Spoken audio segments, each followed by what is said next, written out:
GMNA uses artificial intelligence for generated speech, visuals, and production. AI-generated content may contain errors. Please verify important information before making decisions or taking action. Good night, Montreal. 3 individuals, 2 from Quebec and 1 from New Brunswick, are slated to appear before a Montreal court today on charges of cocaine trafficking. Police seized a shipment weighing 67 kilograms, a quantity described by prosecutors as one of the larger seizures in the province this year. The suspects, identified only by initials, are accused of importing the narcotics into Quebec for distribution. Crown prosecutors said the operation appeared coordinated, linking the 3 men to a broader network that moves drugs across provincial borders. If convicted, each faces a mandatory minimum sentence under federal drug laws. The hearing will be conducted in French, with translation available for the New Brunswick defendant. Authorities emphasized that the case underscores ongoing efforts to disrupt high-volume trafficking routes feeding the regional market. The seizure follows a recent string of interdictions along the St. Lawrence corridor, highlighting law enforcement focus on cross-border smuggling. The historic Place des Arts complex has broken ground on a massive overhaul of its theater building. A $134 million rehabilitation is now underway, slated for the summer of 2028, and will modernize the venue's stages, backstage areas, and public spaces. Officials say the work is part of a multi-year capital plan to keep the city's premier performing arts hub competitive and comfortable for audiences and artists alike. The renovation will introduce state-of-the-art lighting, acoustic upgrades, and improved accessibility throughout the theater. Construction crews are expected to work through the next several years, with the building remaining active for smaller productions during the rebuild. When completed, the upgraded theater building should offer a refreshed home for ballet, opera, theater, and music events that draw patrons from across the island. CN Rail has resumed train movements on the line through Repentigny after the Sunday afternoon derailment that shut down traffic for several days. The company says all trains are now running at reduced speed and are subject to qualified inspections before each departure. The incident, which occurred north of the city, forced an immediate halt to freight operations while crews cleared the wreckage and evaluated track integrity. Officials emphasized that the slower operating limits are a precaution while thorough safety checks are completed. No further incidents have been reported since service restarted, and the railway expects normal speeds to return once the inspections certify the line safe for full operation. The derailment involved a freight consist of 12 cars, and emergency crews worked through the night to secure the site. Because the route is an east-west freight corridor, the reduced speeds are expected to delay shipments for the coming week. Today, the festival Nuits d'Afrique celebrates its 40th anniversary with a vibrant launch that stretches across the city's venues. Organizers Susan Rouse and Deborah Arbeck announced a lineup packed with returning favorites, promising fans a weekend of rhythmic world music that has defined the event for 4 decades. CBC Montreal News at 6 will carry live updates as performances ripple from the historic Old Port to the bustling Quartier des Spectacles. The festival, a staple of the summer calendar, showcases African beats, dance, and cultural exchange, drawing crowds from across the island. As the opening night unfolds, the energy on the streets reflects the enduring spirit that has kept Nuits d'Afrique thriving since its inception. The milestone underscores the festival's role in promoting global artists and fostering cultural dialogue in Montreal's vibrant art scene. Stay tuned for more highlights throughout the evening. The Toronto Tempo, the league's first Canadian franchise, is set to bring its regular season action to the Bell Centre this weekend. On Saturday, July 11th and Sunday, July 12th, the team will play 2 games against league opponents, marking the first WNBA regular season matchups held in the city. The move gives local fans a chance to see the Tempo's high-tempo style without leaving the island, and the Bell Centre's capacity will accommodate the anticipated crowd. Organizers say the games are part of a broader effort to grow women's basketball across Canada, and ticket sales opened earlier this month. The schedule places the Tempo on the road after a recent home stretch in Toronto, and the team will return to its home arena in Ontario after the 2-day stint. Fans can expect vibrant halftime entertainment and a showcase of local musical talent, adding to the festive atmosphere. Up next, we'll see crews plan to fix a sinkhole on a Montreal street and what it means for drivers. We will be right back. Watch the local sunset tonight at 6 p.m. for all your local Montreal news. Welcome back, everyone. That was a quick break. Let's get into today's headlines, and now Rachel brings our local stories. Brandon Dick, a spokesperson for Verdun Borough, confirmed that a sinkhole opened on Osborne Street earlier today. The opening measures just over 30 centimeters in depth, prompting city engineers to place monitoring equipment and to begin repairs within the next few days. Officials say the temporary barrier will remain in place until crews can safely fill the depression and repave the roadway. Residents who noticed the shallow opening reported it to Municipal services, leading to the rapid response. The City of Montreal's Public Works Department is overseeing the work, emphasizing that the swift action is intended to prevent any traffic disruptions or injuries. Motorists are advised to follow posted detour signs while the site is secured and the repair progresses. Local delivery trucks have been rerouted, and nearby businesses note a brief slowdown in customer flow. Authorities announced that a major stretch of Highway 40 will be shut from the Côte de Lys interchange to Highway 15 for the entire weekend. The closure is scheduled for Saturday and Sunday, July 10 and 11. As the primary east-west corridor through the city, the blockage will force drivers to seek alternative routes across the metropolitan area. Motorists planning trips on Saturday morning or Sunday evening should expect the usual flow to be disrupted while crews perform work along the designated segment. The shutdown affects both commuter traffic and commercial vehicles that rely on the corridor to connect the western suburbs with the downtown core. Officials have not released a specific reopening time, indicating the road will remain inaccessible throughout both days. The shutdown underscores the freeway's role as the city's main east-west artery. From June 1st through 4th, 2028, Montreal will host Olympic qualification tournaments in 4 disciplines: BMX racing, flag football, beach volleyball, and skateboarding. The events are part of the pathway to the 2028 Summer Games, and athletes will compete on the city's existing tracks, fields, and courts.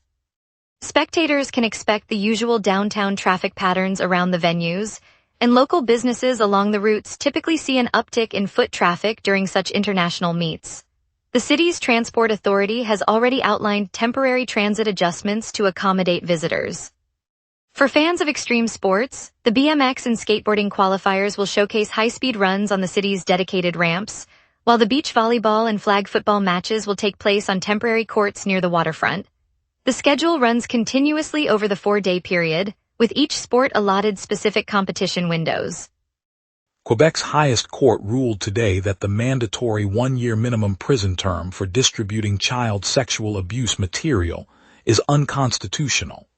The 9-judge panel found the compulsory sentence infringes on fundamental rights protected by the Charter. Under the province's previous law, anyone convicted of sharing such material faced at least a 1-year term, regardless of circumstances. The court's decision removes that blanket requirement, allowing judges to consider each case on its own merits. Legal experts note the move aligns Quebec with recent federal rulings that question mandatory penalties in sexual offense cases. Victims' advocates welcome the verdict, saying it signals a more nuanced approach to punishing the most heinous crimes. Prosecutors will now have to seek appropriate sentences without the forced baseline, a shift that could affect ongoing investigations across the province. Authorities have issued a health advisory for residents along the North Shore after testing revealed a paralytic biotoxin in locally harvested mussels, clams, and oysters.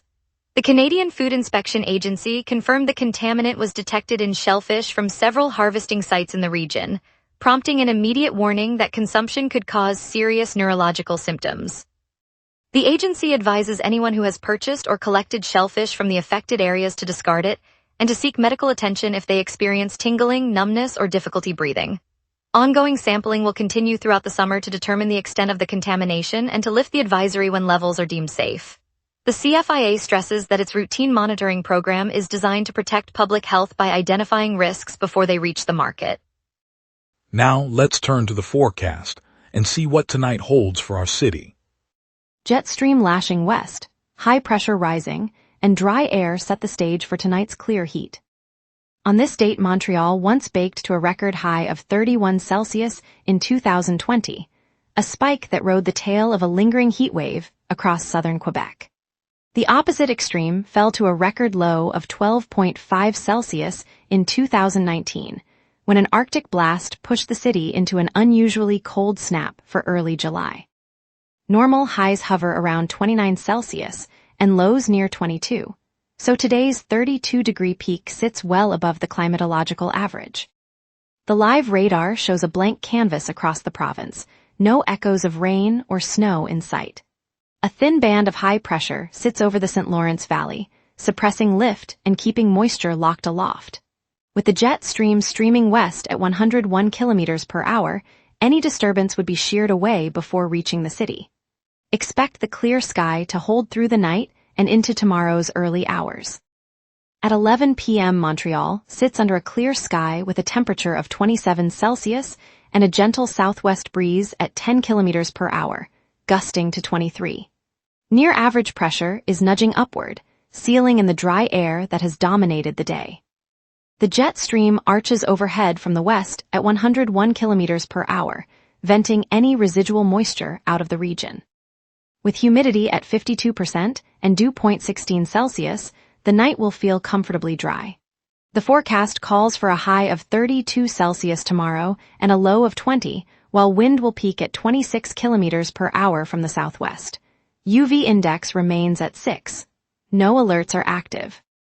Turning to the 5-day outlook, Thursday brings a cooler spell with a high of 25 Celsius and a low of 19. A low-pressure system will drape the province in overcast clouds and deliver 65% rain chances. Friday eases back to a high of 28 Celsius and a low of 18, with partly cloudy skies and only 20% rain risk. Saturday and Sunday stay dry under clear skies, highs of 26 and 28 Celsius respectively, and lows of 18 both nights. Monday rounds the week with a partly cloudy high of 29 Celsius, low of 20, and a gentle southwest flow. No weather alerts are in effect.